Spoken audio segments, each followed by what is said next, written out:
coqueiro de Itapuã, coqueiro, saudades de Itapuã me deixa.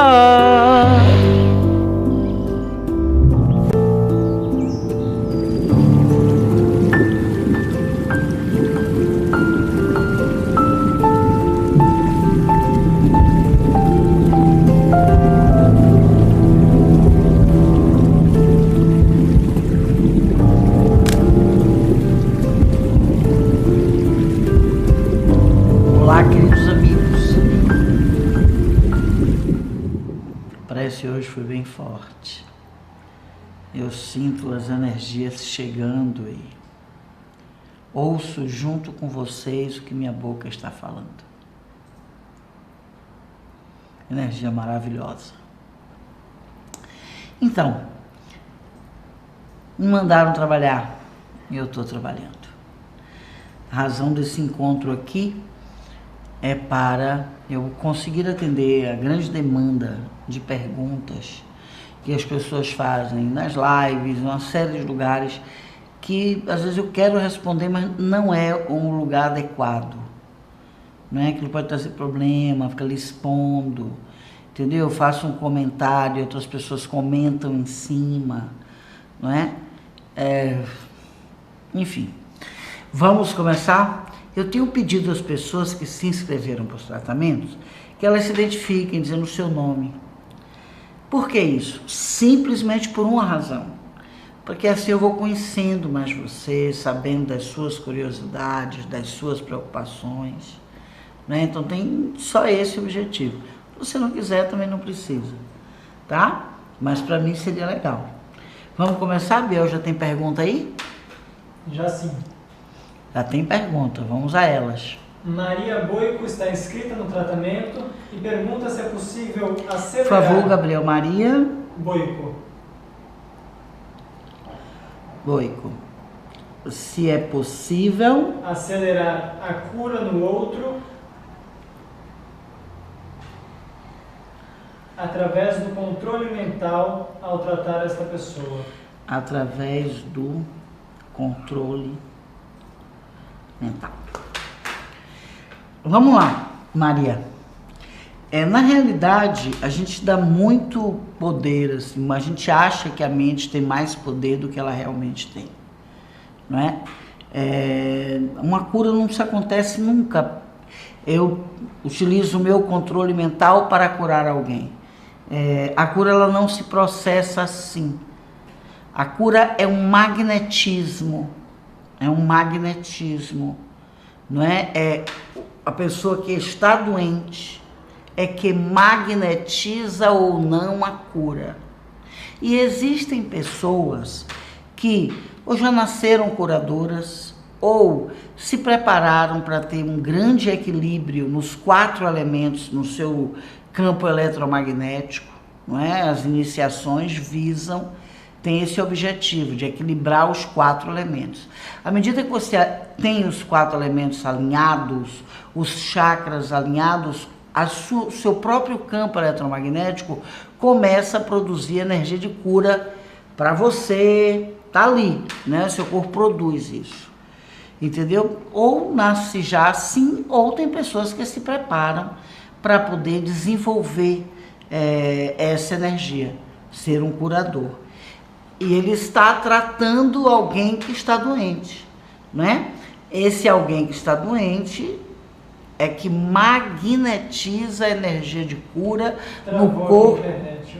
Travou a internet. Um momento, por favor. Está escrevendo, Gabriel? Voltou. Então, eu estava dizendo, a pessoa que está doente é que magnetiza a energia de cura, ou do curador, não é? Ou das energias da natureza. A natureza tem lugares onde ela está equilibrada, que também tem energia de cura, ou a cura que o próprio mentor está trazendo. Então é uma magnetização, a energia muito mais profunda do que muitas vezes nós imaginamos, entendeu? Essa coisa assim de ser curado é uma busca. Tanto a cura superficial como curas profundas é uma busca. A pessoa tem que querer, Por isso que não existe isso de, com o aceleramento mental, eu curar uma pessoa. Não. Eu posso ser um produtor do éter. E ao estar fazendo uma terapia, ou estar fazendo um trabalho com ela, o grau de abertura dela é tão grande, não é? E como a própria espiritualidade diz, de merecimento, que ela magnetiza essa energia de cura, aonde a energia de cura esteja, no curador, na energia da natureza, ou o próprio mentor. Ok? Essa pergunta não tem nome e pede para você falar mais sobre o corpo emocional. O corpo emocional. Vamos lá. A palavra corpo, né, também significa organização. E todos nós somos dotados de emoções. Uns reprimem mais, outros liberam mais, outros fluem mais. Eu, por exemplo, sou uma pessoa extremamente fluida. Quando eu estou emocionado, todo mundo vê, né? Do mesmo jeito que eu choro, eu rio. Mas tem pessoas que são mais contidas.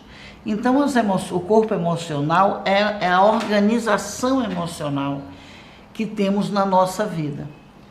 Pessoas mais contidas, elas têm dificuldade de expressar o que sente. Não significa que não está sentindo, né? Mas tem mais dificuldade, às vezes por vergonha, por criação. Ela não consegue expressar esse corpo para as outras pessoas. E tem outras pessoas que, por serem mais fluidas, mais libertas, mais bem resolvidas, não é, mais assumidas, elas conseguem expandir, não é, esse corpo emocional para as outras pessoas. Enfim, e o corpo emocional, ele entra em equilíbrio, não é? E entra em desequilíbrio. É um corpo que a todo momento está em nós, em equilíbrio e em desequilíbrio. A gravidade é se o desequilíbrio demorar muito. Mas todo mundo chora de tristeza, né? Mas tem um tempo. Se você chorar muito, esse tempo expandir, vai virando uma depressão. Entendeu? Então a gente fica alegre, eufórico quando acontece uma coisa boa. Porém, se essa euforia for exagerada, né, desnivelada, pode se transformar em desequilíbrio, entendeu? Trazendo ansiedade. Então esse é o corpo emocional, é a organização de nossas emoções. E também lembrei agora também que muitas religiões chamam, ou filosofias também chamam o corpo etérico de corpo emocional. Né? Tem o nome de corpo etérico, corpo emocional, perispírito. Eu prefiro o corpo etérico, porque existe o corpo etérico e existe a organização emocional, né? Então, na hora que se você está tomada por suas emoções, você está tomada por você mesmo. Tem um corpo ali, entre aspas, interagindo no seu físico e no seu corpo etérico. Entendeu? Alu, o que posso fazer para equilibrar a energia telúrica? Boa pergunta. O que pode fazer para equilibrar a energia telúrica? Veja bem, a energia telúrica ela brota da Terra, ela é comum para todos os seres vivos, ela é energia gratuita. Agora, ela requer algumas sofisticações. Por exemplo, né, ela brota na natureza, ela brota na terra, na grama, na areia da praia, enfim, em chão, né, em terra natural. Então, para equilibrar a energia telúrica, primeiro a gente precisa captar a energia telúrica sempre, para que ela se renove no nosso corpo. Se uma pessoa leva assim 2, 3 meses sem colocar o pé num chão natural, na natureza, numa terra natural, numa areia natural, né? Numa gravidade terra natural, numa grama, aí ela começa a ficar sem reservas de energia telúrica. E isso traz uma série de desconfortos, né? A pessoa sente necessidade de comer muito açúcar ou muito sal, né? Tem uma necessidade muito grande de álcool também, porque são coisas parecidas que a energia telúrica manda para a gente. A energia telúrica manda o que a gente chama dos fenômenos doces, ou humores doces da Terra, os humores salgados da Terra, não é? Porque tudo tem açúcar e tem sal na natureza também. Então, quando essa energia vem, ela traz uma quantidade de tudo isso para a gente, inclusive de álcool natural também. Né? Os cereais têm álcool, muita coisa na natureza é etílica. E a energia telúrica, ela traz um quanto disso para todos nós. Então, se a gente também não leva muito tempo sem captar, começamos a ficar sem reservas disto. Eu já conheci muitas pessoas que usavam álcool porque quase, com excesso, porque quase nunca iam na natureza. À medida que começou a ir, diminuiu e equilibrou. Entendeu? Então, uma coisa que a gente precisa aí, primeiro, é ter uma boa reserva para que essa energia se renove. A energia não pode ser parada, ela precisa ser renovada, não é? Porque senão nós liberamos a energia telúrica que usamos, estamos sem reserva, recaptamos essa energia, entendeu? Seria a mesma coisa que a gente fazer uma fritura com óleo já muito usado, não é? Então essa fritura vai ficar gordurosa, não vai ficar boa a comida. Na verdade, a gente tem que dispensar o óleo, não pode ficar repetindo aquilo ali. Então é a mesma coisa a energia telúrica. Essa é uma pergunta, por exemplo, que seria impossível responder em comentários, não é? Por isso que a gente está nesse encontro aqui. Que eu acredito que tem pessoas que têm buscas e querem fazer perguntas, e eu quero estar tranquila também para poder dar boas respostas. Respostas inteiras, não se deixa uma pergunta sem resposta, não é? Enfim, então a primeira coisa que precisamos fazer é ter as reservas de energia telúrica. Eu recomendo às pessoas que pelo menos uma vez por mês, o ideal seria uma vez por semana, mas que pelo menos uma vez por mês procure um chão natural, uma terra natural, uma grama natural, uma areia de praia para pisar, para caminhar. Nem que fique em pé, sabe? Nem que fique em pé só, mas é importante captar essa energia. A segunda coisa que a gente pode fazer é também não ficar desperdiçando energia, não é? Quando as pessoas exacerbam em querer ser sensuais, elas gastam muita energia telúrica, desperdiçam muita energia telúrica e, na maioria das vezes, muito sem nenhum objetivo, porque as pessoas vão gostar da gente, as pessoas que vão gostar da gente vão gostar porque vão gostar. Não vão gostar porque nós estamos exacerbando uma sensualidade. Isso é uma forma onde a gente dispensa uma energia que ela poderia estar caminhando com mais fluidez, não é? E essa é uma forma também. E a observação de como você está. Se você perde tempo demais com as pessoas, a pessoa não está... Isso é uma coisa que eu faço muito no meu trabalho. Eu aprendi, né? Às vezes você está trabalhando, está se esforçando e a pessoa não está interessada, não está tão motivada quanto você. Se você ficar ali insistindo, é um desperdício de energia telúrica muito grande também. Não estou falando agora da sensualidade, né? Eu estou falando da insistência com o outro. A insistência com o outro tem um limite. Porque senão ele não aceita aquela energia, você está insistindo e você começa a ter um desperdício. E você sai dali esgotado. Porque quando uma pessoa não pede e não quer a energia que você está devotando a ela, que você está entregando, ela joga fora. Então não tem um retorno. Entendeu? Quando você está entregando energia a alguém que essa pessoa está aproveitando, ela te devolve com muito obrigado, gratidão, olha que legal. Ou então diz assim, você me deu essa ideia, eu tive uma ideia para você. O que a gente precisa entender de energia é que ela quer troca. Energia é troca. É você entregar uma pessoa, a pessoa te dá, é você entregar a um ser humano, o ser humano te dá, a um animal. É esse movimento da energia. A energia não é parada. Então, eu recomendo sempre às pessoas que não fiquem insistindo muito. Se o outro não quer, tchau. A pergunta agora do Alan Magalhães, que está escrito em Astrosofia e nos Tratamentos, e ele pergunta: se o éter é formado pelos 4 elementos, então cada indivíduo produz um éter próprio e com qualidades individuais? Elementos, o indivíduo produz um éter próprio com qualidades... Produz um éter... Alguém pode anotar para mim? Um éter próprio? Eu tenho anotado aqui já.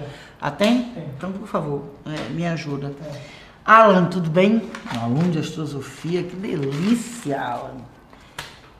Vai aprendendo, daqui a pouco você está aqui respondendo um monte de perguntas para o povo também. Porque o astrósofo, ele precisa transmitir a astrosofia. Isso foi um juramento que eu fiz, pode ser que um dia você chegue a esse juramento também, se você fizer a iniciação, foi iniciado a astrosofia, onde a gente faz um juramento muito solene de que sempre vai transmitir informação, sempre vai dividir o que aprendeu. Sim, todos nós fazemos um éter próprio, não é? Que seria entregue para a nossa autocura.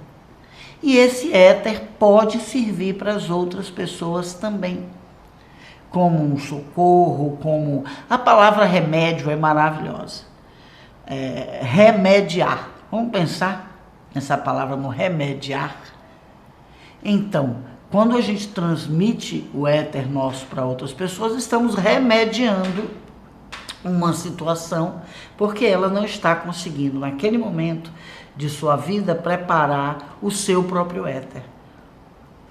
Todos nós temos a possibilidade de produzir éter.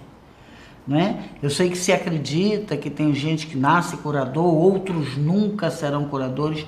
A minha experiência não diz isto.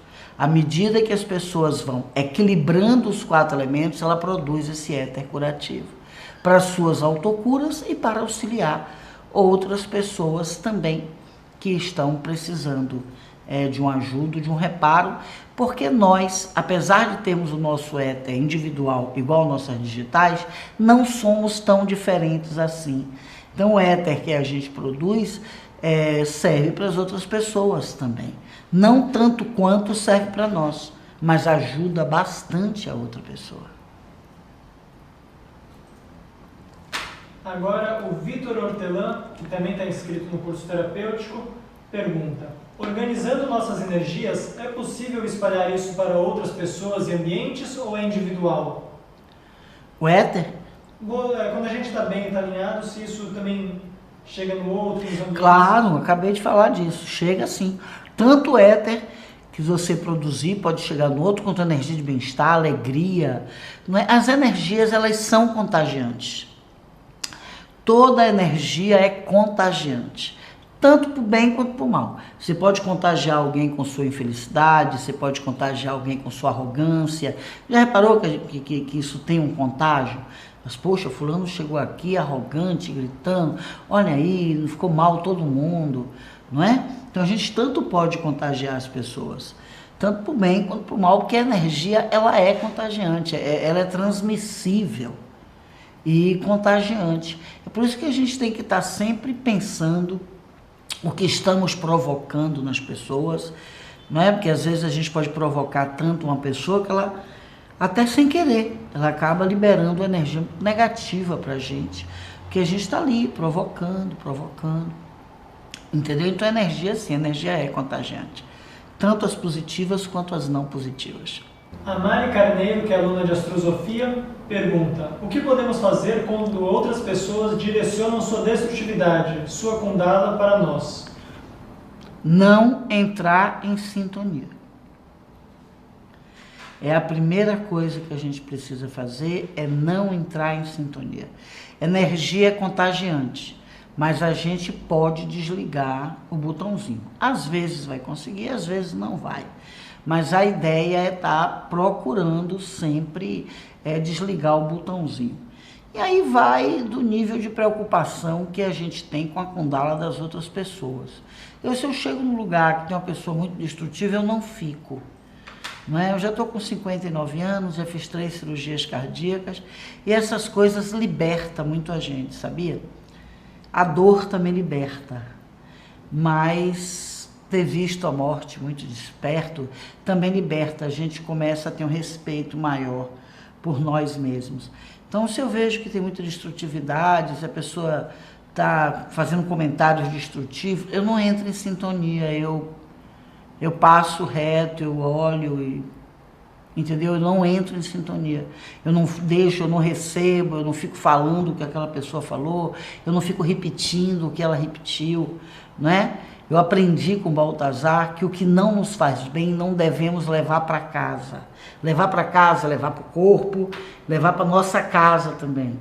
Né? Ficar falando, contando, segurando essa energia da pessoa, nem que seja para criticar. Ai, como fulano instrutivo e tal. Nada disso. Levanta o astral e vai embora. Se alguém vier comentar, não, eu não vi.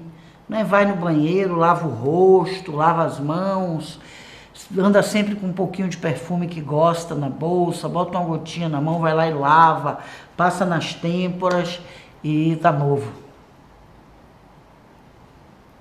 A Juliana, que é aluna de astrosofia, pergunta: sobre o átomo translúcido, a humanidade já o tem e vai desenvolvê-lo ou estamos nos preparando para recebê-lo?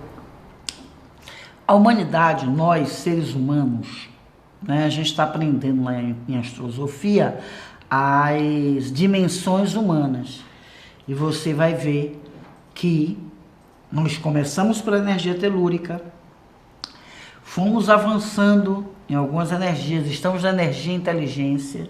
A energia inteligência os homens acessam, tem muitos animais que são muito inteligentes, como a baleia, como o golfinho, mas você vai ver naquele quadro que eu passei para vocês, que chega lá, força humana, não é? Então nós humanos fizemos todo um caminho, saímos teluricamente da Terra, até, né, tem uma parte que desce, você vai ver no segundo quadro que eu mandei para vocês, mas nós estamos falando aqui da força humana. A força humana é uma energia de planeta Terra, tanto que chama-se planeta berçário. Então todos os seres passam por aqui para primeiro serem humanos. Depois de humanos, nós vamos passar por uma série de mutações e chegaremos a outros níveis de consciência, a outras dimensões, não é? Onde seremos super-humanos, teremos supramental. Enfim, o que eu estou querendo dizer com você? Que nós somos seres mutantes. Se a gente for observar o Homo sapiens e como estamos hoje, observamos claramente que já existia no Homo sapiens um prelúdio, um prenúncio, não é? Um nascer de sol da força humana, mas que não tinha ainda chegado ao esplendor que nós temos hoje. Não é verdade? Então vai chegando o momento que o ser humano, ele pega a força humana, ele vai se transformando em outras coisas mesmo. Não é? Ele pode se transformar num avatar, enfim, a palavra avatar agora está com um negócio de corpo avatar, mas avatar é um burilamento muito grande da força humana, onde a gente alcança a bondade, a serenidade, onde a gente já não consegue desejar o mal para os outros, para ninguém. Para os outros aqui é ninguém. A gente começa a achar mesmo que ninguém merece sofrimento, nem aquele que faz sofrer, não é? Você vê, Jesus, ele era um cara supra-humano. O Gandhi era um supra-humano, o Yogananda era um supra-humano, porque alcançou um nível de bondade, um nível de serenidade espiritual, maturidade espiritual muito grande. Entendeu? Então o átomo translúcido, ele faz parte dessa mutação. Não é que vai vir ou vai chegar, não. Não é? Está aqui no nosso estratosfera, aqui no nosso êxodo, aqui do lado de fora. E à medida que nós vamos nos burilando, os nossos chakras, os nossos poros também vão se burilando e metafoseando, não é? Criando a mutação para o átomo translúcido, que é a condição de perceber o outro. É a condição de, se o outro lhe chamar, você vai, entendeu? Assim, a emissão de energia. O outro pede a sua energia e você quer desprender essa energia vai. E a pessoa sente como se você estivesse perto dela, não é? Então, o átomo translúcido é a emissão da nossa humanidade para as outras pessoas. Alu, o plano inverso ainda nos influencia? Veja bem, as energias que o plano inverso deixou na parte material do planeta ainda nos mobiliza muito. né? Muito, muito. A gente está vendo aí a pandemia, né? São energias de caos. Já ouviu falar no caos? Então tem gente que faz caos. Eu vou dar um exemplo bem comum de caos. Sabe aquela pessoa que atravessa a rua sem olhar para o lado e acaba que um pai de família atropela, sabe? Ou sabe aquela pessoa também que não respeita a faixa e vai para cima. Então, isso é energia de caos. Agora você imagine cada um de nós fazendo, em vez do nosso éter, fazendo o nosso caos. Quando a gente olha para uma avenida, para uma rua, né? Se você olhar de cima assim, você vai dizer, nossa, olha quanto caos. Olha aquele ciclista ali fazendo caos, olha aquele homem fazendo caos, olha aquela mulher fazendo caos. Entendeu? Então esse caos ainda, esse caldeirão ainda vai nos mobilizar muito. Nos mobilizar muito. O que se pede, o que se pensa é que outra organização como o Plano Inverso não tenha mais força de se estabelecer no plano espiritual. E nisso eu estou bem convicta que vai ser muito difícil. Muito difícil. O plano Inverso demorou como organização mesmo, né, no plano espiritual, por 200 anos, 2 séculos. Eu acho que muita gente aprendeu com isso, né? Os mentores aprenderam com isso, os dirigentes das casas astrais também aprenderam com isso, não é verdade? Então foi um aprendizado planetário, tanto para quem está encarnado quanto para quem está desencarnado nas colônias e que zelam dessas colônias. Então eu acredito que toda essa experiência trouxe o benefício de todo mundo estar muito desperto. Alu, os seres humanos já foram animais, vegetais ou minerais no passado ou já fomos criados como humanos? Eu acredito que nós saímos do pó. Né? Tudo que eu passei, tudo que eu acredito, que eu vivenciei, que eu estudei, eu estudo muito, é a minha crença, tá? Siddhartha Gautama falava muito disso, Jesus disse também, né? Ao pó voltarás. É porque o que esses homens falam nunca é liberado muito para as massas, né? É feito aquela ditadura, né? Você vê ali o pouquinho que tem de Jesus e colocaram ele junto do Velho Testamento, que é um compêndio de mitos, enfim, de uma série de outras coisas, e colocaram ele ali também de uma forma mítica. Mas é nisso que eu acredito que a gente veio do pó, a nossa matéria, a nossa energia, não é? Acho que nós passamos por todo o sistema, eu acredito nisso, até porque quando a gente está na barriga da mãe passa, né? A gente é semente, que é o óvulo fecundado, ali você é uma semente. O que é que você é ali? Ali você é uma semente. Então quando eu penso que a gente reproduz na barriga da mãe tudo isso, né? A gente vê peixe, fica ali dentro da água, os órgãos vão se formando, não é? A gente, de uma semente, de um nada, a gente vira uma semente. Então, eu acredito que um dia nós fomos semente e levou milhões de anos até chegarmos à condição de humanos. De um nível de aprendizado tão rápido, né, com um corpo também que aprendeu a fazer em 9 meses o que a natureza pode ter feito em milênios. Que a gente aprende e repete a natureza, né? Veja se eu tenho condição de responder uma pergunta dessa assim em comentário. Nunca. Meu nome é Bárbara, sou aluna de astrosofia inscrita no tratamento Iniciação. Nossa, eu estou adorando isso. É por isso que eu queria criar esse canal. Vocês gostaram? Eu estou amando. Né? Sei que eu estou trabalhando mais, mas eu gosto de trabalhar. Eu estou fazendo aqui o que eu fazia nas escolas. Eu ia para a escola responder só perguntas dos meus alunos também. Tinha reuniões na sala dos professores com eles. Às vezes a gente ia tomar um chopinho numa mesa, todos eles sentados comigo, conversando. Então, na pandemia, eu estou fazendo a mesma coisa aqui. A pergunta dela é: sempre fui muito alegre e cheia de vida. Há algum tempo estou apática e triste. Isso também pode ser efeito da expansão do campo eletromagnético? O ser humano não tem receita, né? Bárbara, não é isso? É. Bárbara, o ser humano não tem receita. as nossas consequências, as nossas mudanças de humor, as nossas mutações, metamorfoses, tanto para o bem quanto para o não bom, é difícil dizer que foi uma coisa só. O que nós estamos observando é que estamos passando por um momento muito forte, né? Nós estamos no apocalipse. Tem pessoas que é muito interessante isso, porque existia não sei quantos filmes de apocalipse, e as pessoas diziam, quando o apocalipse chegar, agora que chegou, parece que as pessoas não conseguem nem entrar muito em contato com isso, né? E então, esses tempos já se repetiram.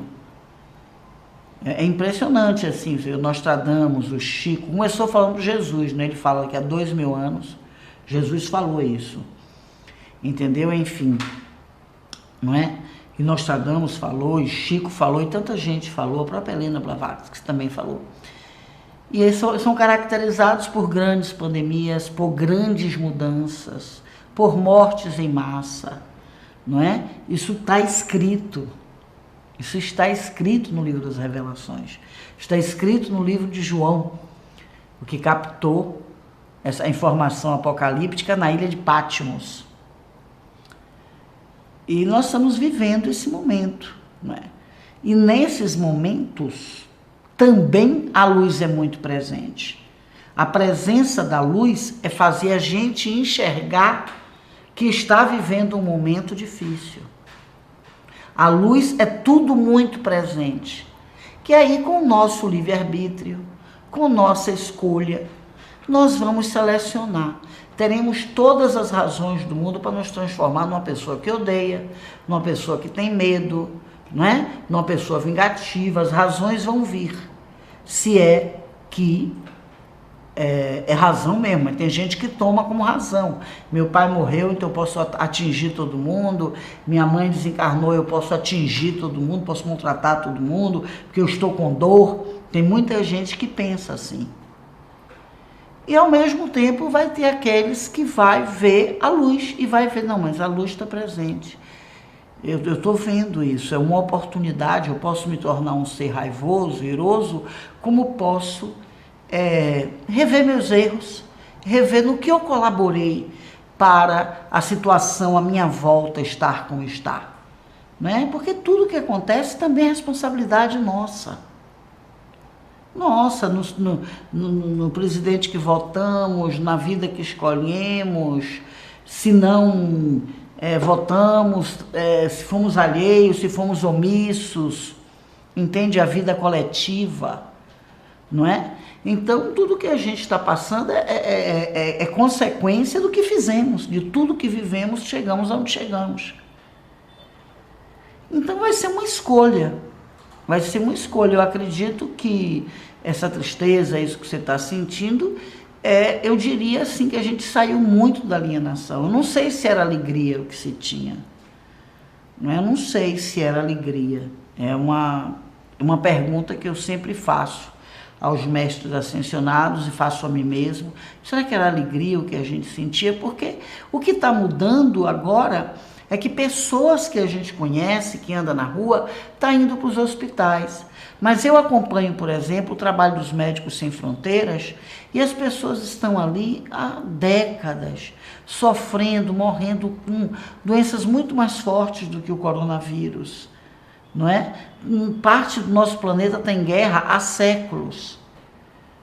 Entendeu? Então, o que está acontecendo é que chegou na rua, né? Chegou na avenida.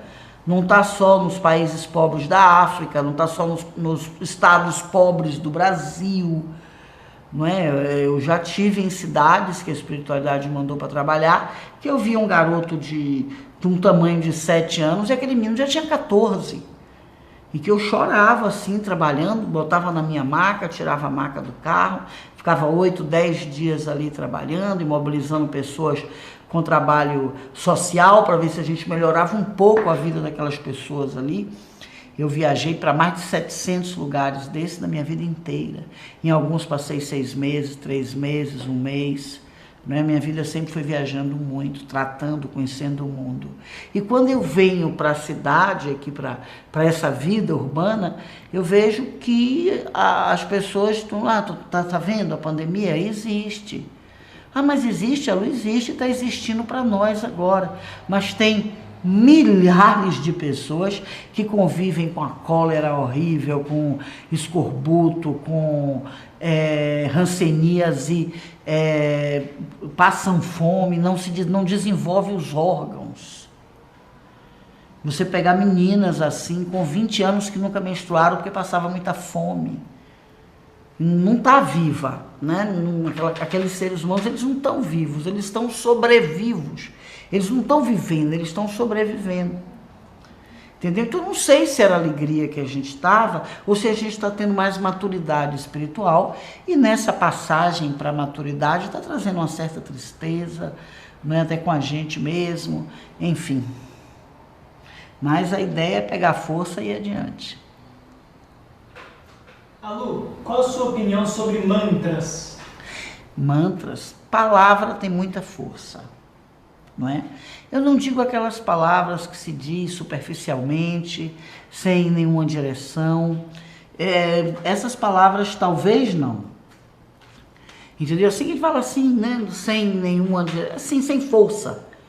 Mas palavra, quando ela é dita com força, há ali uma canalização de energia para cima das palavras.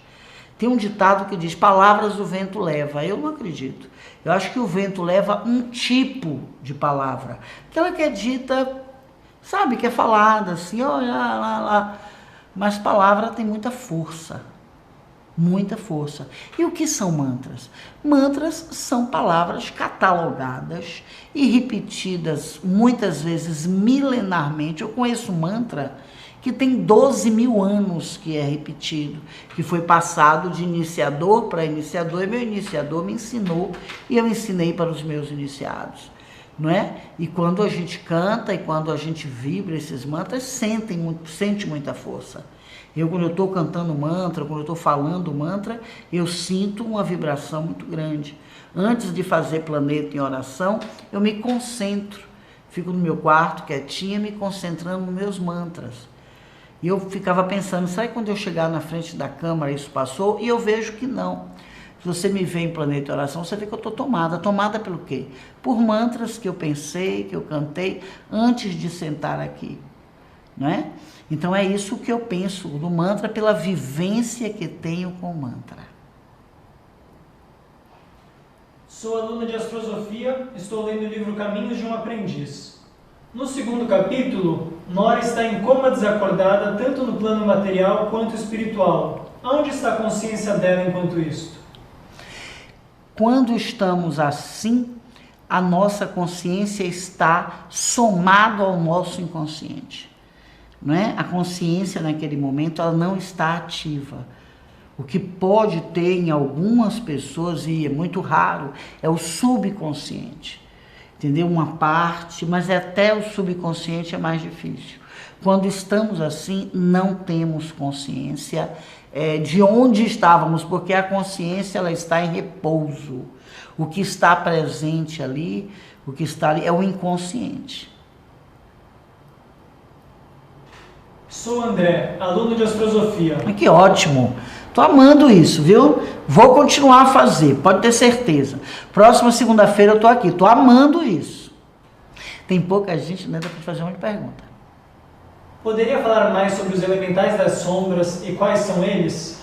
Olha, são muitos elementais das sombras, porque isso depende, André, do país que a gente está. Então eu vou falar uns que tem tudo quanto é lugar, tá bom? Mosquito, elemental da sombra, rato, barata, mosca, todos os insetos são elemental da sombra. Até o gafanhoto, que é tão bonitinho, é um elemental da sombra, não é?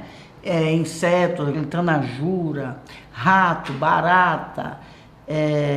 Já me perguntaram se escorpião. Escorpião não é elemental da sombra. Escorpião é um elemental de força telúrica. E aí tem animais, isso aí os xamãs fizeram um estudo muito interessante sobre isso, e eu vou muito em algumas casas, em colônias espirituais de xamãs também. Eu vou a Aruanda, vou a Coísa, né? Tem algumas casas xamânicas, eu vou para aprender, e também morei em planeta Terra há mais de 6 meses numa tribo de índios, aprendendo sobre animais que nos dão força e animais que nos tiram força. Então, os elementais da sombra são animais que têm um nível de vibração muito baixo e que nos puxam para baixo mesmo, né? Então, o pior de todos eles é o piolho, porque ele tem acesso a chupar o nosso sangue. Eu até falei numa das lives aqui, não me lembro qual foi mais, sobre piolho.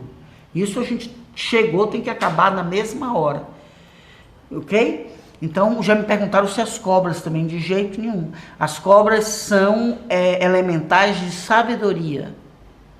As serpentes em planeta Terra, elas são o fio terra do arco-íris, não é? Enfim, aí é um monte, menino. A abelha também é perguntada? Não, abelha não. Abelha não. Abelha é como o... Escorpião. Como o escorpião, é elemental de força. Existe elemental de força, elemental de sabedoria, elemental de luz. Nós vamos estudar tudo isso, tanto na iniciação, tá? Quanto na astrosofia, porque existe a astrosofia iniciática. Vá pensando nisso. Porque quando a gente terminar esse curso, as pessoas vão decidir. Não querem continuar com a astrosofia iniciática, ou querem andar com a astrosofia terapêutica. Aproveitar e falar aqui. Né, dar essa informação, que tem muito aluno meu de astrologia aí. Amo vocês, vamos trabalhar juntos, se preparem, estudem, que eu estou bolando muita coisa boa pra gente, boa pro mundo. Que lindos. E emoção. Ana Elisa de Freitas, sou aluna de astrosofia. Ô, Ana Elisa, ai, gente, que lindo, viu? E queria saber mais sobre as energias mãe que você fala no livro Caminho de um Aprendiz. Tá bom, eu vou encerrar com essa pergunta hoje, tá? Adorei. Escreve para mim se vocês gostaram, que me dá força de continuar as coisas. Que eu acho que é útil. Eu fazia isso na escola, então quero fazer isso aqui com vocês também. Presta atenção, Annelisa. As energias mães da natureza são a energia do mar, não é? Agora, só que existe diversos mares. Existe mar com onda, mar sem onda. Existe mar que o rio é muito intenso, isso interfere, acontece no mar que tão perto da costa que interfere na gente, entendeu? Existe mar bravio, existe mar mais salgado, menos salgado. Então, o mar são 286 tipos de mares, 286 tipos de energia, não é? Enfim, as cachoeiras é a mesma coisa, cachoeirinha, cachoeirona, cachoeira imensa, véu de noiva. Existe cachoeira que tem muita mata em cima e que traz já até um banho de erva pra gente, quando toma banho aquela cachoeira. Existem muitos tipos de energias mães da natureza, porque a natureza ela é muito rica. Não é? Então existe o reino vegetal, quantas energias não tem no reino vegetal? Na verdade, as pedras também têm a sua própria energia, as pedras semi-preciosas, as pedras preciosas, então, que é uma coisa que a gente vai estudar mesmo, tanto no processo de iniciação, quanto em astrosofia, porque nós estamos falando de energia mãe da natureza, e a das pedras preciosas são fantásticas, ok? Então, isso aqui são as energias mães da natureza, é o circuito energético, é a energia que sai quando a água da pedra bate no mar. Não é? Aquilo ali é uma energia de duas forças, da pedra e do mar. E aquilo cria uma energia, cria um contexto energético. Então, a isso eu chamo de energias mães da natureza.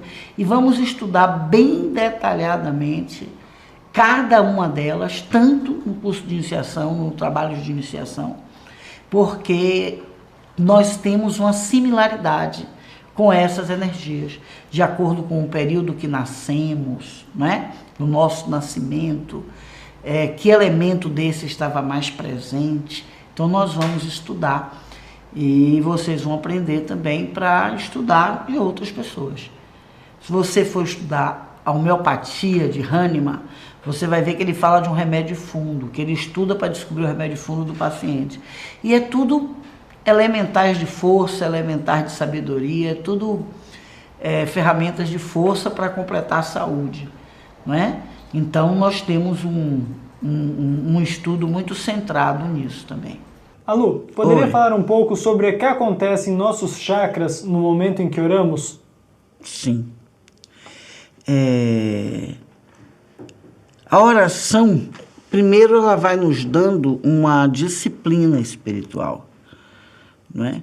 E vamos aprendendo como é que o nosso corpo, que é o nosso coração e a nossa mente ora. Podemos rezar juntos, como fazemos em Planeta em Oração, mas cada um de nós desenvolve o caminho da sua própria disciplina espiritual.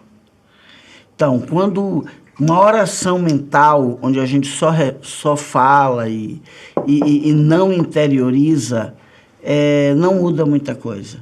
Não era como se a gente estivesse batendo um papo, como eu estou batendo papo aqui com vocês, como nós estamos conversando aqui. Agora, a oração dentro dessa disciplina espiritual, que a gente consegue para o nosso mundo interior e consegue sentir, né, a paz, mesmo que esteja tudo atrito aqui fora. E a gente conseguir se distanciar um pouco do que está acontecendo aqui do lado de fora e se ater a esse espaço interno, que é o momento em que a gente conecta com o chakra cardíaco.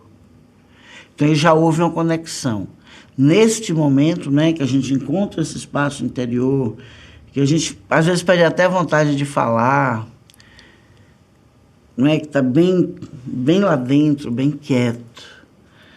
Nesse momento já está ligado, já está conectado o chakra frontal, o chakra laríngeo e o chakra cardíaco. Esses 3 chakras estão conectados com a mesma energia.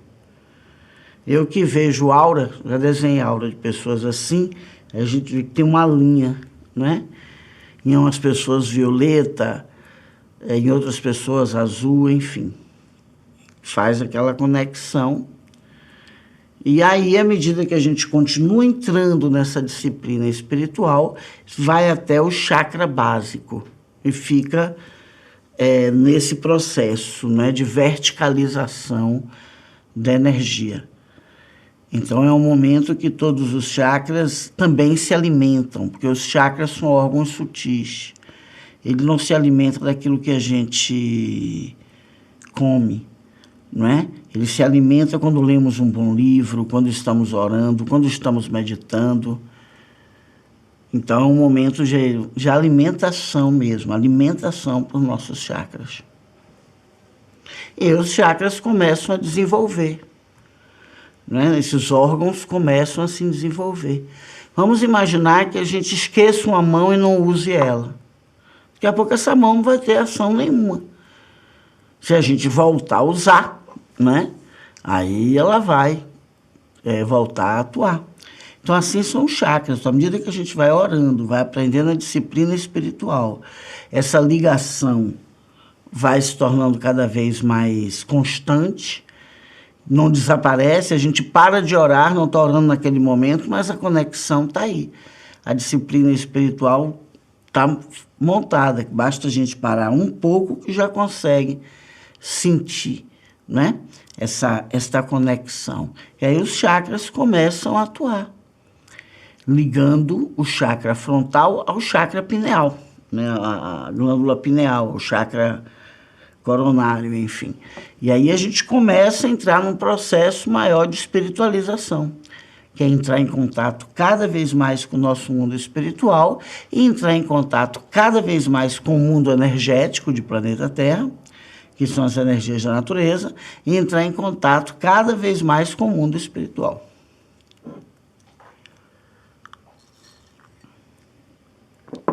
Vocês ouviram falar do portal. Então, o portal é exatamente isso. A gente faz essa conexão com os chakras, alimenta os chakras com a prece. Vou até falar sobre isso também, viu, Biel? Alimenta o chakra com a prece e começa a ter, né, um contato maior com o nosso espírito, com as energias da natureza. Começa a entrar em contato com a espiritualidade, com os portais. É assim que funciona. Então a prece seria uma primeira etapa para ampliar cada vez mais um contato com outras dimensões? Eu não tenho a menor dúvida disso. A prece é um trabalho fundamental. Foi tirado, né? As religiões vão tirando as preces, você ora pouco, responde uma coisa aqui, outra ali, né? Você tem que decorar nos rituais. E a prece, ela precisa ser assim, dentro da disciplina de cada um, buscando mesmo esse mundo interior, como era em tempos ancestrais. Alô, antes de Planeta em Oração, eu pensava que orar era uma coisa de carolice. Agora vejo que já faz parte do meu dia a dia e do meu contato íntimo comigo mesmo. Exatamente. É a prece também uma forma de autoconhecimento? Sem dúvida, porque você está entrando em contato com o seu mundo interior. E esse contato vai se ampliar. E muitos dos defeitos e sombras que as pessoas falam para a gente, que às vezes a gente não quer escutar, a gente entrando em contato com esse mundo interior, a gente começa a se identificar e se reconhecer, né? Se a gente não ora, a gente se projeta todo para o lado de fora. A oração é uma forma que nos projeta para dentro. A pior profanação, pior inquisição que aconteceu para os humanos do planeta Terra no último século foi exatamente isso, essa divulgação de que prece é coisa de carola, que prece é coisa de gente antiga, né? Eu digo isso, não se precisa mais ter perseguição, porque o tipo de perseguição mudou e é muito forte, né? Graças a Deus minhas filhas não pensam assim. Minha neta também não, de vez em quando ela ora com a gente. E eu diria a vocês, orem em casa, mostra isso aos seus filhos. Diga isso a eles, olha, isso é invenção de quem não quer que a gente se escute, de quem não quer que a gente tenha autoconhecimento, de quem não quer que a gente tenha disciplina espiritual. Mas a prece, ela é uma provedora de saúde em diversos níveis. Você consegue vir para esse ponto na hora que você está com uma crise de ansiedade, você vai para se visitar lá dentro, não é? É muita coisa a prece.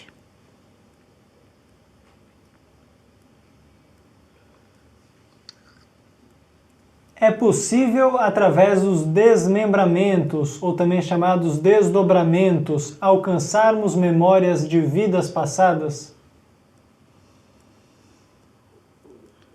É possível. O que favorece a gente poder se lembrar de vidas passadas é o amadurecimento espiritual, não é? O amadurecimento espiritual é muito importante. Muito importante. Porque a gente não sabe do que vai se lembrar, né? A gente não sabe. Eu tenho um caso de um rapaz que ele foi fazer um trabalho para vidas passadas, e era um workshop de 7 dias. Eu disse, como? Eu queria fazer com você, mas você demora. Eu comecei a rir. Eu disse, se eu demoro. Porque quando eu estava fazendo esse trabalho, eu fazia toda uma terapia de amadurecimento espiritual, de preparação, antes de entrar no próprio processo de regressão. E ele foi nesse workshop 7 dias, até com uma pessoa muito famosa nos Estados Unidos, e lançou livros e tal. E, nossa, quando chegou no Brasil foi uma febre. E era caro, era uma coisa assim, 3, 4 mil dólares, há 7 dias. Fora o que as pessoas tinham que pagar ainda de hotel e tal, uma coisa assim bem... Eu desconfiei, viu? Eu olhei assim, eu sou muito desconfiado das coisas, mas eu desconfiei e preferi ficar calada, porque tem horas que a gente tem que aprender a se calar. E ele foi e voltou desesperado me procurando, porque ele lembrou que em outras vidas o pai dele tinha matado ele. E ele tinha 6 irmãos. 5 irmãos morreram de acidentes envolvendo o pai. Uma irmã caiu do braço do pai. Outra, um incêndio. Outra foi uma história de um carro, uma coisa bem forte. E o pai dele já tinha dado um remédio enganado, que ele tinha alergia, ele teve edema de glote e quase morreu. E ter se lembrado disso, ele ficou apavorado, ele não sabia o que fazer, se ele ia embora para outros países, né, que era uma pessoa que tinha situação financeira boa, ele ficou completamente desequilibrado. Então, o Baltazar sempre me disse isso, lembrar de vidas passadas é a gente ter maturidade espiritual. Quando eu vivi essa experiência com esse paciente meu, eu confirmei o que Baltazar me disse.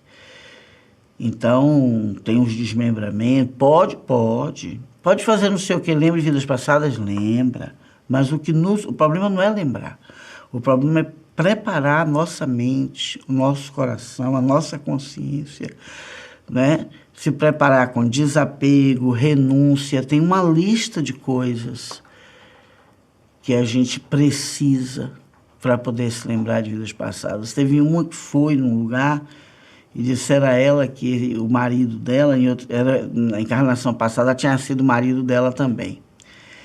E ela disse que já sentia isso mesmo, para ela foi só uma confirmação. E a evidente continuou dizendo que na encarnação anterior ele traiu muito ela. Então veio nessa para não trair. Eu não sei, disse isso. Acabou com o casamento. Ela começou a ter um nível de desconfiança do marido. E olha que ela nem lembrou. Porque ela tinha só uma forte sensação de que o marido dela realmente tinha sido companheiro dela em outras vidas. Então, sempre que me perguntam, não deve ser o seu caso que fez essa pergunta, você deve ter muita maturidade espiritual, mas sempre que me perguntam, eu agradeço a oportunidade de ressaltar esse ponto, não é? É preciso muita maturidade espiritual. A gente tem que ver se a gente dá conta nessa vida, se a gente fica com raiva. Se alguém ficar com raiva, a pessoa faz uma coisa, ficar com raiva, fica inimigo, essa pessoa com certeza não vai dar conta de ter uma memória anterior. Porque normalmente, né, as pessoas que estavam no nosso ciclo, nós estamos com elas de volta. Por afinidade kármica, enfim. Alô? Oi. No caso deste relato, em que a mulher contou para outra que seu marido lhe traíra em outras vidas, gerando o rompimento do casal na vida atual, isto seria uma invasão de livre-arbítrio? Fica um karma para a pessoa que revelou o fato sem a outra ter a maturidade? É uma coisa, se fosse eu queria esse karma, né? Se fosse eu ia ficar, meu Deus do céu, o que é que eu fiz? Não é? A paranormalidade é outra coisa que a gente precisa ter muita maturidade espiritual. Eu já fui muito criticado. Eu fui uma vez num programa na Rede Bandeirantes, tem na internet. Eles mesmos colocaram, não foi nem eu, foi eles mesmos que colocaram aquilo lá. E o apresentador fica claramente chateado comigo, porque ele queria que eu fizesse um fenômeno, né? Que ele sabia que eu fazia, porque ele, por outra situação, não foi porque eu fiz para fazer show, foi uma situação que aconteceu e ele presenciou, e a gente tinha combinado que nada daquilo aconteceria nos programas. Mas aí ele achou que com a idade dele, né, com o poder dele, com tudo que ele tinha ali, que ele ia me pressionar e eu ia ceder, e ele encontrou um osso duro de roer, porque eu já sou osso duro de roer desde novinha. Porque uma das coisas que Baltazar dizia era maturidade espiritual. E eu estudei muito sobre maturidade espiritual, fiz muitas iniciações para ter maturidade espiritual, porque tem iniciação, tem ritos que você faz, que envolve estudo e alguns trabalhos energéticos para o desenvolvimento e aprimoramento da nossa maturidade espiritual. Se você estiver interessado, vai lá se inscrever no grupo de iniciação, porque nós vamos estar começando a trabalhar isso. E vejo isso, né? Eu vejo coisas que alguns paranormais também fazem na mídia, que eu olho e digo, nossa, mãe, né? E às vezes eu sou criticado exatamente por não fazer, por não querer ser show, né? Eu acho que show de paranormalidade é uma coisa muito demoníaca. Isso é uma coisa que acontece. Por exemplo, eu estou fazendo um documentário para apresentar energia eletromagnética. Então, o que é que eu fiz? Eu fui procurar um cineasta, uma coisa, fazer uma linguagem, um documentário. Estou convidando pessoas para falar sobre isso, não é? O show pelo show é uma coisa muito preocupante. Eu não faço isso. E às vezes as pessoas ficam chateadas. Eu tive muito caso. Uma vez uma senhora foi no meu consultório levando um retrato do marido. E me mostrou. Só olhou o retrato do meu marido. Eu olhei, disse, bonito seu marido. E devolvi o retrato para ela. Ela fez, não é isso, não. Eu quero que você olhe para ele para ver se ele me trai. Minha senhora, eu não lembro essa história, né, Bia? Essa é uma das histórias famosas minhas. Aí eu disse, não, minha senhora, eu não trabalho com isso. Como não? Então você não é paranormal? Se a senhora pensa o que a senhora quiser, não é? Mas eu não trabalho com isso, não. E ela ficou insistindo, ficou me oferecendo dinheiro, me ofereceu até uma joia que ela estava usando. E me ofereceu dinheiro para eu poder responder, eu respondi para ela. Eu tomei uma bronquinha de Baltazar, mas eu respondi. Eu estava com 30 anos, era muito novinha. Disse, olha, se ele não tiver um amante, ele é bobo, porque a senhora é muito chata, viu? A senhora me desculpe a sinceridade da baiana aqui, mas a senhora é muito chata, acho difícil, né, conviver com a senhora. E ela ficou chateada, saiu contando a história para todo mundo. Baltazar fez, você não precisava dizer assim. O Baltazar foi me impressionando e quando eu vi aquilo saiu. Então, entendeu? Maturidade espiritual. Se eu vejo que uma pessoa está fazendo uma pergunta a mim, pelo jeito que ela faz a pergunta, eu já vejo que a pessoa não tem a menor condição de ouvir a resposta, que se eu falar, ela vai cair dura. Às vezes quer que a gente minta, sabe? Tipo, me engane que eu gosto. Então, se eu dissesse ela ali, não, seu marido não tem amante. Ela ia para as amigas, olha, eu fui numa paranormal famosíssima. Aluga macho, famoso. O pessoal fala assim, famosíssima, né? Eu nem sei o que é isso, mas o povo sabe o que é. Eu não sei. Não me ligo nisso. E disse que meu marido não me trai, entendeu?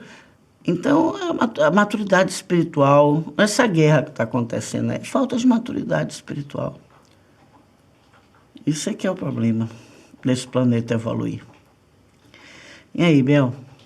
Que resposta, hein? Boa.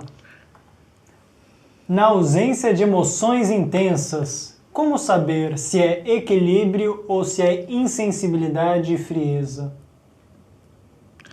Aí você precisaria me dizer o que é que você chama de emoções intensas, não é? Emoções intensas ficou um pouco vago para mim. Cada pessoa tem sua forma de viver uma emoção. É efusividade que você está dizendo? Que efusividade, falta de efusividade, não... Pelo contrário, muitas vezes efusividade é uma falta de uma emoção real, equilibrada, concreta, né? E por essa falta disso, a pessoa cria ali uma emoção, inventa ali uma emoção para dizer que está sentindo.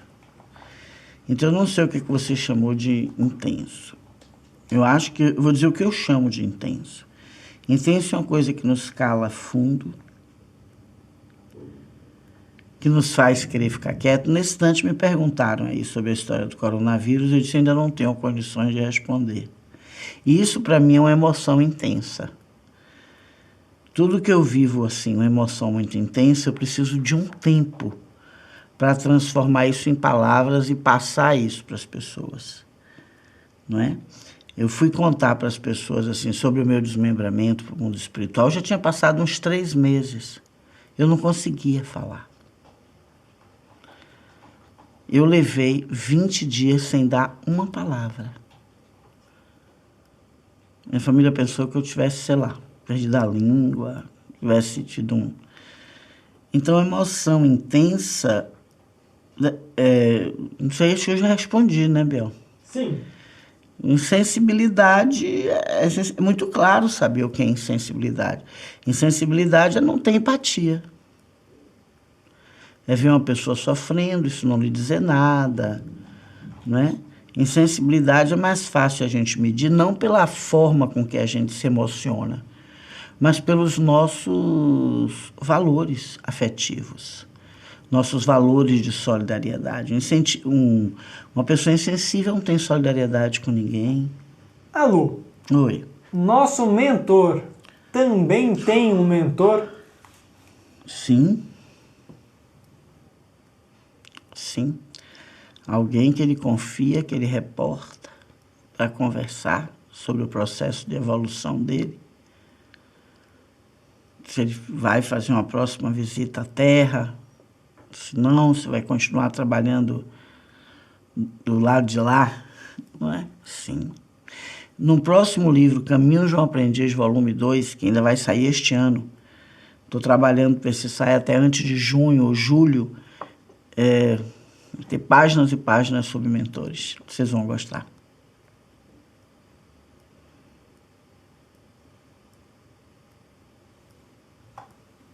Almas afins, quando se encontram, mas se desentendem por estarem em níveis de expansão de consciência diferentes. Ainda há essa conexão forte, possibilitando que mais para frente elas voltem a se reencontrar? Todo encontro com a alma afim é muito forte, né? Inclusive energeticamente falando. Pensa que há ali um atrito energético forte. Tudo que é muito positivo ou muito negativo, no primeiro instante, no que diz respeito à força, é a mesma coisa. O que é muito ruim dá um abalo na gente da mesma forma que o que é muito bom. O abalo energético que eu estou falando, tá? Beber uma aguinha.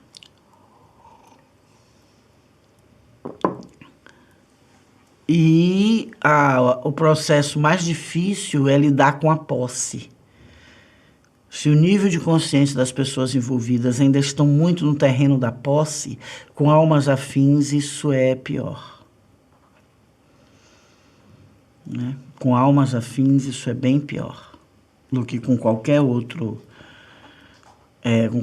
pessoa. É por isso que é difícil, muitas vezes, fazer encarnações para ter encontros com almas afins em planeta Terra. Porque se tem ainda uma coisa mal elaborada com a posse, entre as almas afins cuja consciência ainda está nos terrenos da posse, pode acabar até em feminicídio ou homicídio, né? Pode acabar em todo tipo de coisa.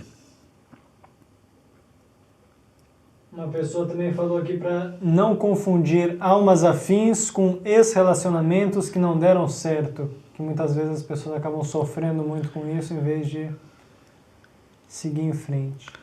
A gente sempre tem que seguir em frente. Independente de ser ou não alma afim, a gente sempre tem que seguir em frente. A afinidade tem a ver com tempo e espaço. Não tem a ver com esperança. Não é? Afinidade tem a ver com tempo e espaço. Quantas coisas nós já tivemos afinidades e que hoje não temos mais porque trabalhamos, nos transformamos em pessoas melhores e não temos mais. A gente fala, puxa, um tempo atrás eu fazia isso, eu não faço mais. Não tenho mais afinidade para esse tipo de coisa. Então, afinidade tem a ver com tempo e espaço. Se o momento que você está vivendo não tem afinidade com uma pessoa, seja ela alma de outras vidas, não importa. Não é o momento. E a gente precisa respeitar isso. Alô? Como fazer quando começamos a estudar a espiritualidade, a orar, mas espíritos obsessores começam a atrapalhar primeiro com pesadelos e depois nos acordando em meia-noite? Esses espíritos já estavam aí. Eu já vi muita gente dizendo, basta começar a orar que os obsessores vêm. Não é nada disso, é o oposto. Tá? É o oposto. O fato da gente estar orando e estar tendo mais contato com o nosso mundo interno é que a gente descobre o que é que está nos rodeando.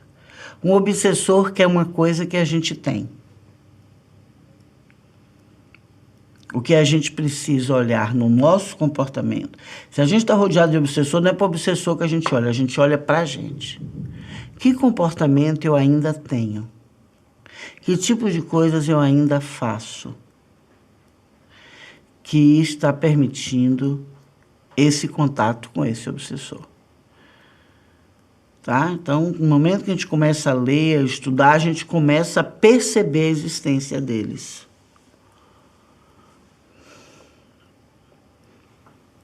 Muita coisa a gente não fala para não apavorar o povo. Né? Então, o que você precisa fazer é continuar orando, vibrando, estudando, é fundamental isso, mas fazer uma revisão interna. Que tipo de coisa? Que tipo de relacionamentos? Às vezes não é a gente, mas a gente tem um relacionamento com um amigo, aquele amigo tem determinado comportamento que alimenta o obsessor, e a gente mantém a amizade, enfim. É na vivência que a gente vai fazendo as nossas escolhas. Pode falar um pouco mais sobre a influência energética destes elementais da sombra quando estão presentes em nossas casas? Os elementais da sombra é uma das coisas que alimentam também obsessores. Né? Uma coisa, energia que deteriora, né? O elemental da sombra é uma energia que estimula a deterioração, raivas, brigas, discussões, densidades, desequilíbrios. Nessa seara aí.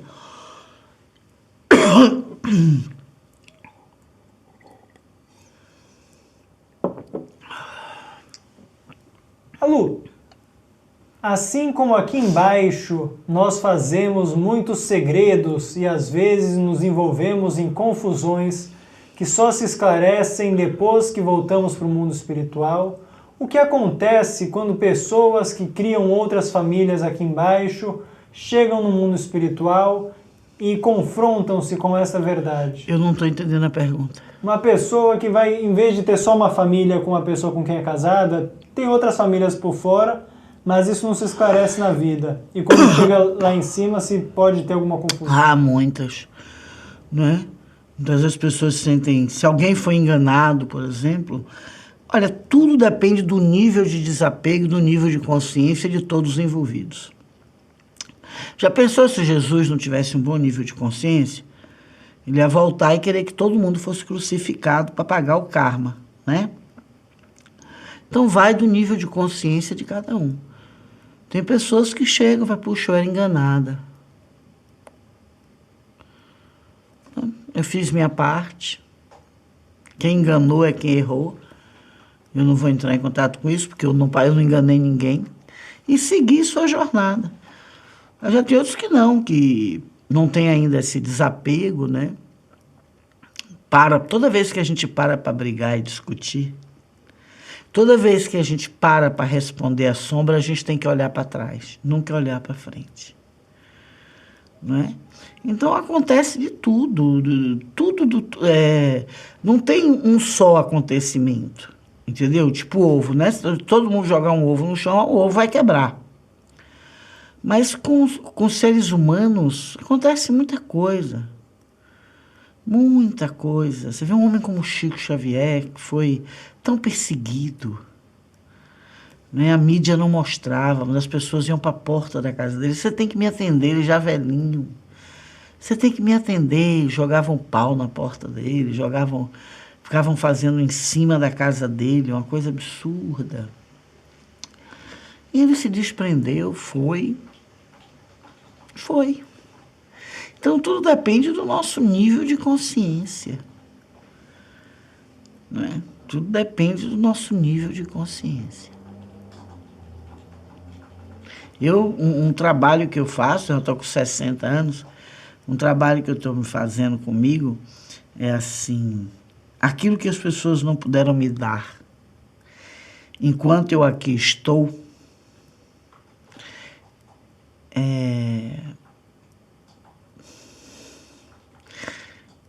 em outros planos eu não vou ter as necessidades daqui. Então, aquilo que a gente não conseguiu equilibrar ou recuperar neste plano aqui, eu estou me trabalhando muito para não cobrar nada de ninguém.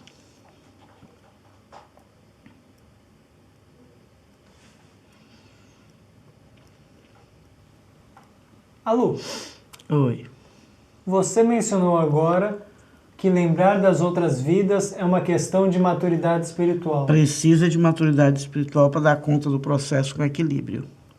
Como essa verdade sobre si próprio pode nos ajudar no momento da vida atual? Eu não entendi a pergunta.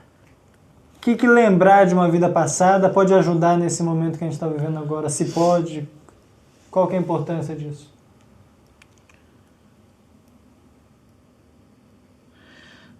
Muitas vezes responde determinadas dificuldades que nós temos.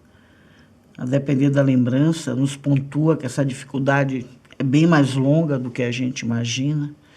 E ao confrontar que essa dificuldade... Isso aconteceu comigo. Eu sempre tive muita dificuldade de exposição. Até os meus 58 anos, eu trabalhava dentro da minha chácara, não tem um cartãozinho. Vocês podem procurar se tem cartãozinho de aluno em farmácia, ou o nome daquilo, eu nem sei o nome, folder, um negócio assim. Folder. Folder? Pendurado em farmácia, em parede. Eu sempre fui muito reservada. Muito. Eu trabalhava muito quieta. Os meus trabalhos de iniciação, eu tinha alunos, ficavam 3 anos atrás de mim, na minha clínica. Quando é que você vai me levar para a iniciação? Eu disse, não sei. Vamos ver como é que você se comporta como aluno aqui. A Jenny levou 3 anos para chegar na minha chácara, para fazer a iniciação comigo, para vocês terem uma ideia. Eu sempre fui uma pessoa muito assim, muito reservada. Quando veio esse trabalho todo para eu fazer, eu me lembrei de uma experiência anterior, onde eu fiz a mesma coisa.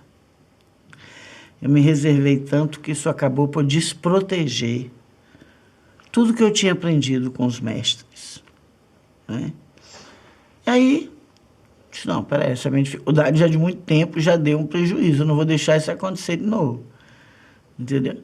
E aí estou me treinando aqui, né? Hoje eu tenho uma exposição enorme, eu passo nos lugares assim, estou vendo que as pessoas estão me assistindo, já aconteceu, de eu olhar assim pro iPad delas ou pro celular, eu dizer, nossa senhora, aquela pessoa está me vendo, ainda bem que está com a máscara, e eu com a máscara, e sair assim meio envergonhada, ainda é difícil para mim, enfim, mas me ajudou muito.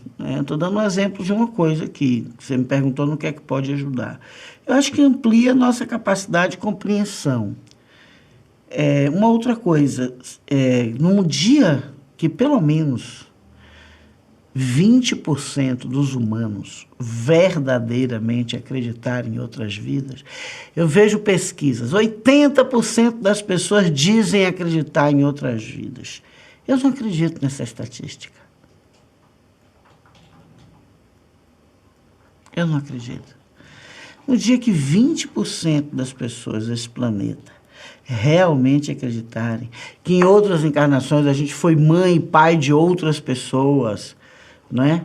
E que em outra encarnação ainda foi mãe e pai de outras tantas ainda. Eu acho que a parte egóica, a parte possessiva, a parte competitiva de tudo para os meus e para os filhos dos outros, nada, vão diminuir muito em planeta Terra.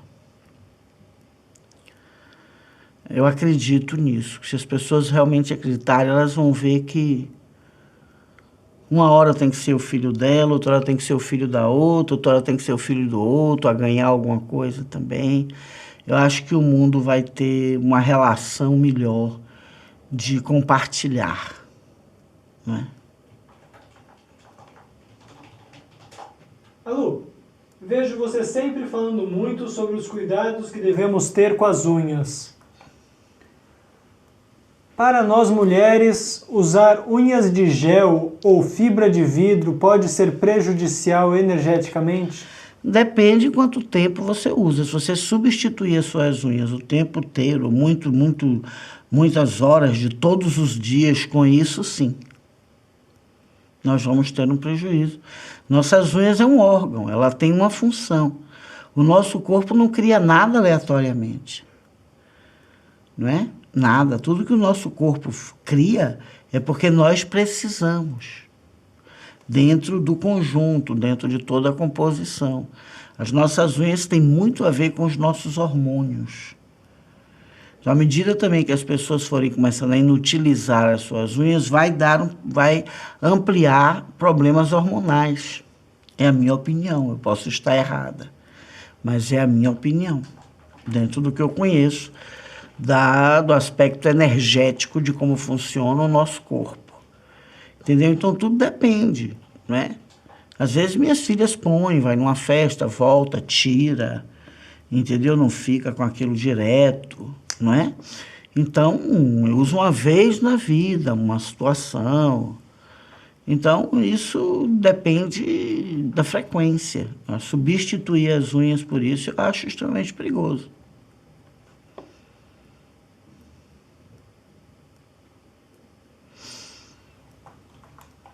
Alô? Oi.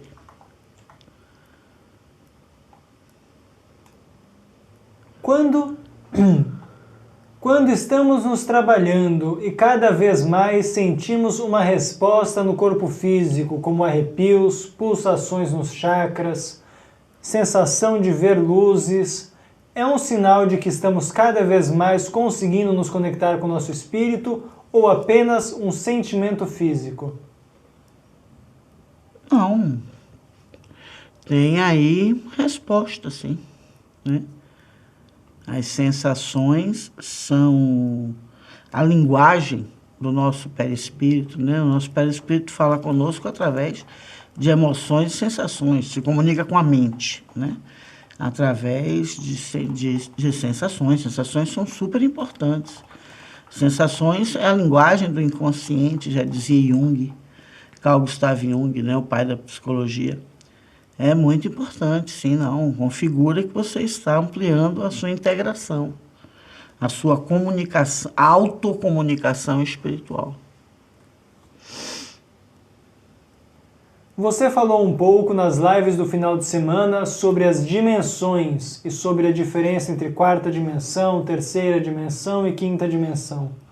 O umbral e as zonas umbralinas, em que dimensão ficam? Agora, planeta Terra, nosso planeta, depois desse processo pandêmico, né, e todo esse movimento que a gente começa a viver aí com essa iminência de guerra, porque é muito engraçado isso, porque outro dia eu vi as pessoas falando, não, porque no umbral...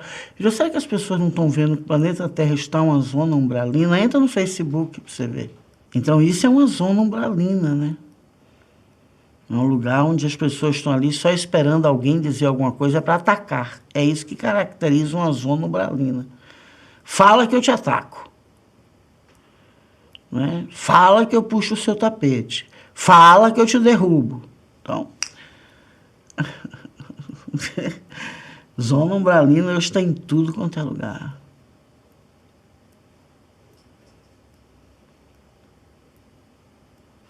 Ok, queridos? Beijo, turma. Até já, até sempre.